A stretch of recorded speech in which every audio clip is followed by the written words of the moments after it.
Come along with me while we get started on a very exciting project of bringing new life to this couch frame. This couch has been sitting this way in my craft room for probably 2 years at this point, maybe even longer. I received it, or took it home, I guess. It became mine shortly after my dad passed away. He had it in his storage unit and had never done anything to it. As far as I understand, he received it from someone he worked with, and he, I assume, had intentions to do exactly what I'm doing to it, which is bring it back to life, but just never did. The frame is approximately from the 1960s. It's a very mid-century style, and it's by a manufacturer or furniture maker named Cyril G. Birch out of Vancouver.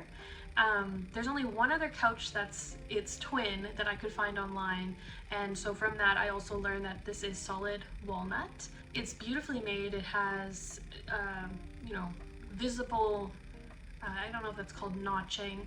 Once I put the cushions on it, I think it'll really be a lovely piece to have in my home. It already is, even though it doesn't have seats on it, so at this point it is not usable, but clearly a very well made piece of furniture. And actually it has a Vancouver General Hospital stamp on it, which tells me it obviously had a short span of time at the hospital. And shockingly, it's in fantastic condition for having been possibly a commercial, I guess you could consider it, piece of furniture. So I've considered myself very lucky to have this piece of furniture now in my home, and I'm so excited to give it some life again. Shortly after I brought it home, I removed the old webbing. It had what I believe was Pirelli webbing on it, but I'm not 100% sure. I've never seen Pirelli webbing in person, so I can't say for certain. And this webbing was so crusty that I don't even know you could say for certain that's what it was unless you're a professional. I removed all of that, all the staples, and cleaned it up. I took a product called Restore Finish and I went over the whole thing with that, and then re-waxed it just to seal everything in, and that really gave it new life. That alone was probably 2 years ago at this point. So would it be 2 years ago already? Maybe it's only a year. I don't even know. I've lost track of time. And then at some point between then and now, I also purchased the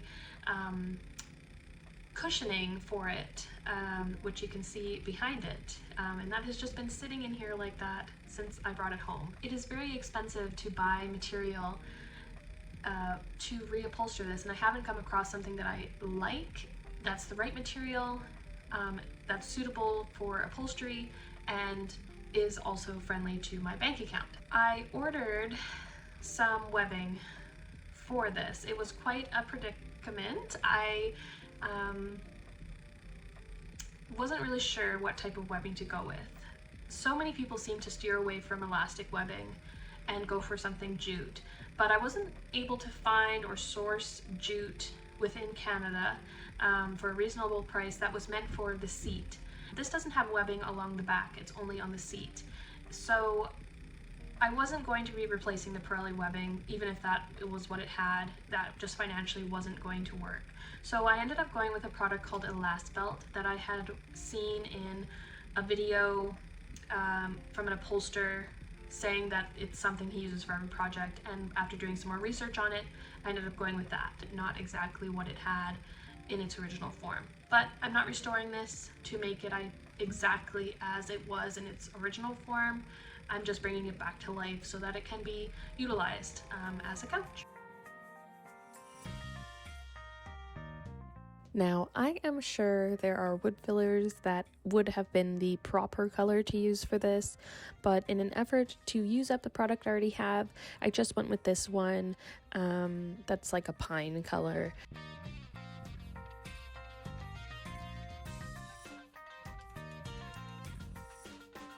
The process of filling was very easy. Fill the holes, scrape off the excess, and then I wiped down the frame with a damp cloth to take off any remaining residue to avoid sanding once this was dry.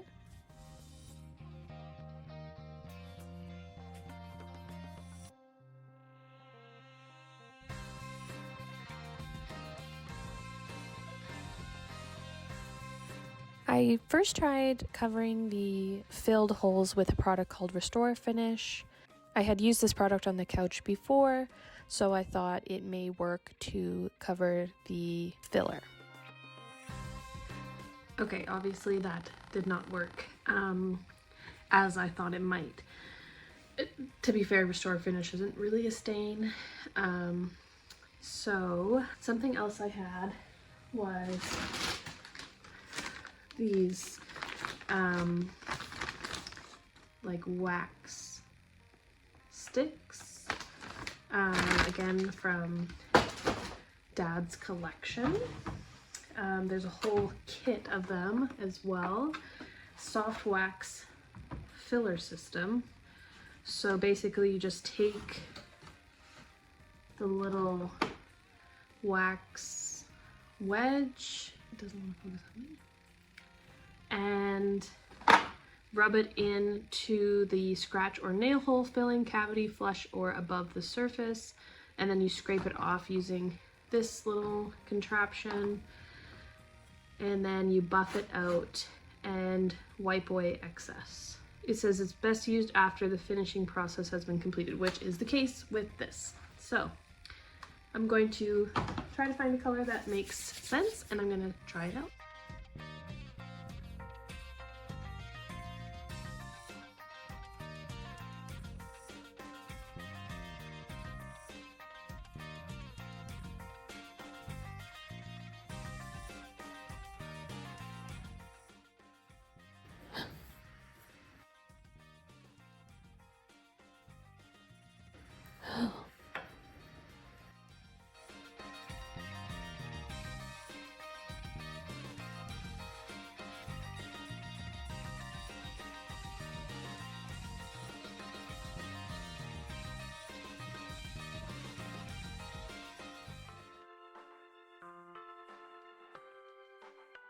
Well,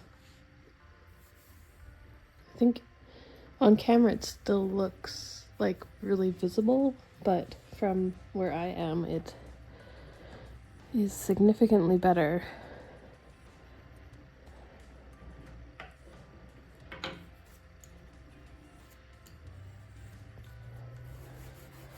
The beautiful thing about this, I didn't have to buy a thing. Is this my new technique for fixing things? I mean, definitely an improvement. There was already kind of like a lighter spot here, as you can kind of see from the webbing before. I imagine just like where the webbing was rubbing, it was just regular wear kind of on the wood itself, and I avoided restaining this, so those are still visible. But again, if you look at the holes that haven't been filled versus the ones that have, this is a significant improvement. So I'm going to finish the rest of these holes now with this, and we'll call that bit done.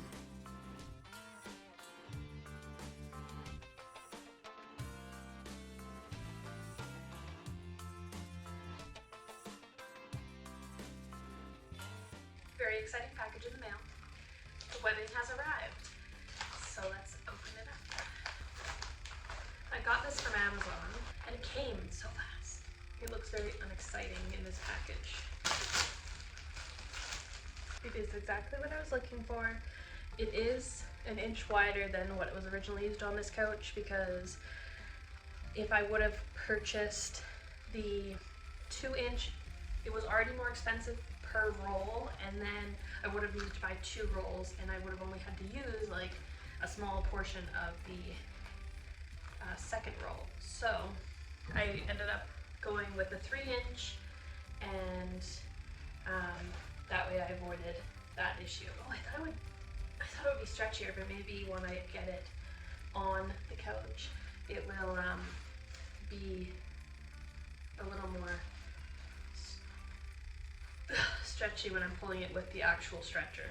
It's getting me very excited to have this couch ready to go and be usable, and you can sit on it.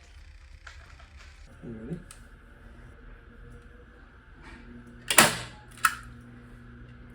It's a little bit thin everywhere. I think you need to push down harder, maybe. You need to turn around like that every time. I think I'm gonna put my earplugs in. Better? That one went better. It got bent.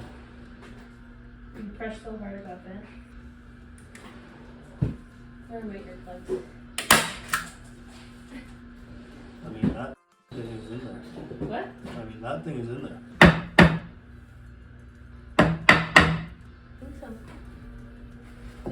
Feels strong. Yeah. Like, do you put it in this part? Yeah, no, so watch yourself. Watch yourself. Don't put your fingers there like that. It'll pull it. It's got grip on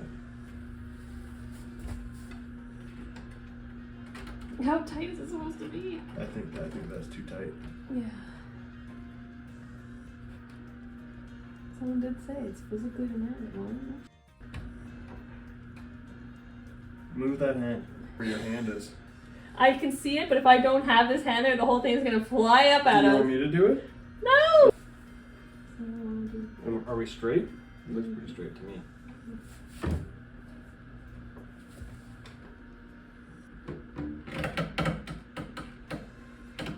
Here, yeah.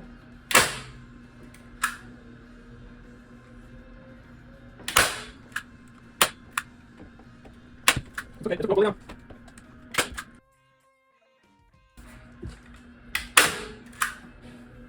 Okay, now we can let go. Sleep in.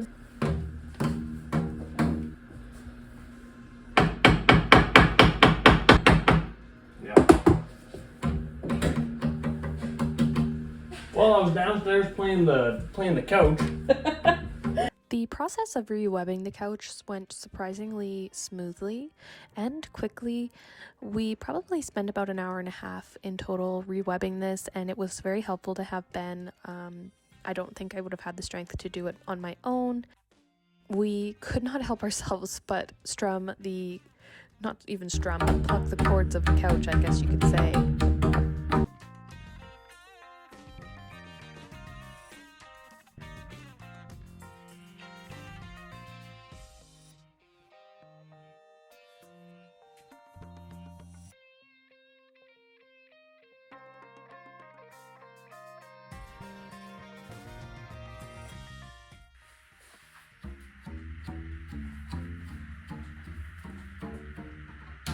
Sounds like a murder mystery. Yeah.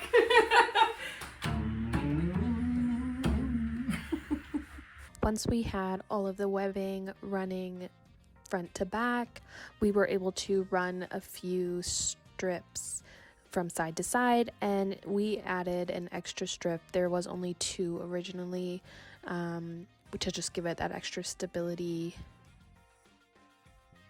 Honestly, at this point, the frame looks so nice just with the webbing even exposed, but I don't think I would ever have just left it like this. It needed a back on it. If anything, you probably could have enjoyed a sit on the webbing, but not without any backing. I'm scared! Do you want me to?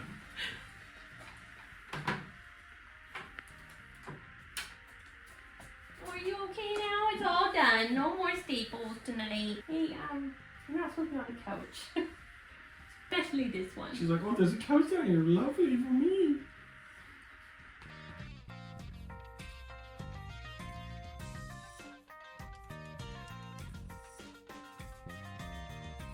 For the cushions, we used a 4-inch thick 10-year foam from the one and only Surplus Herbies, and we used mostly an X-Acto knife to cut this. I tried a serrated knife, but honestly the X-Acto knife worked much better.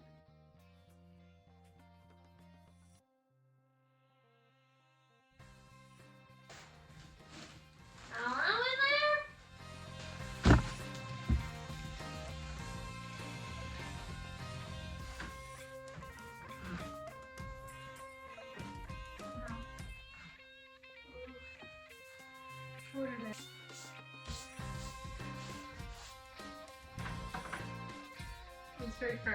What up, jeez? This, my feet do kind of. Yo, I don't think it'd be.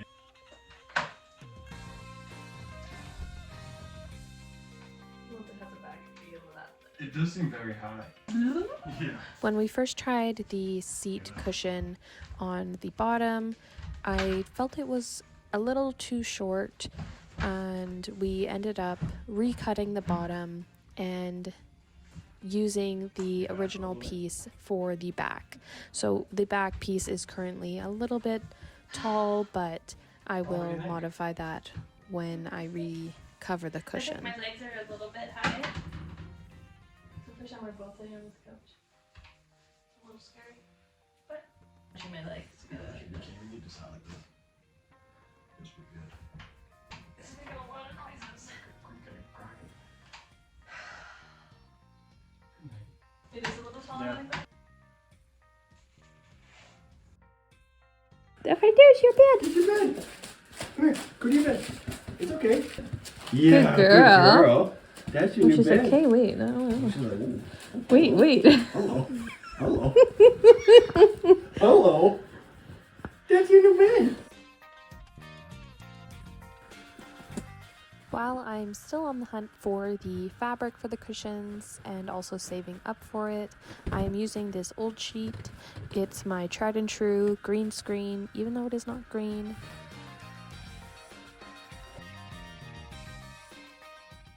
I made 2 pillow covers out of a towel I found that I really liked the colors and pattern on.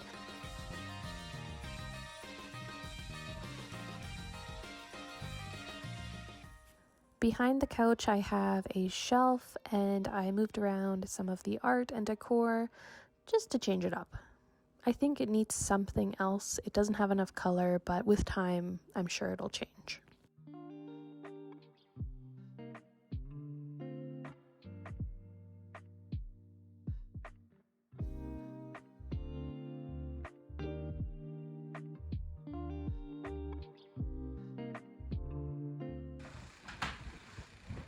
I almost can't believe that it is done, at least for now.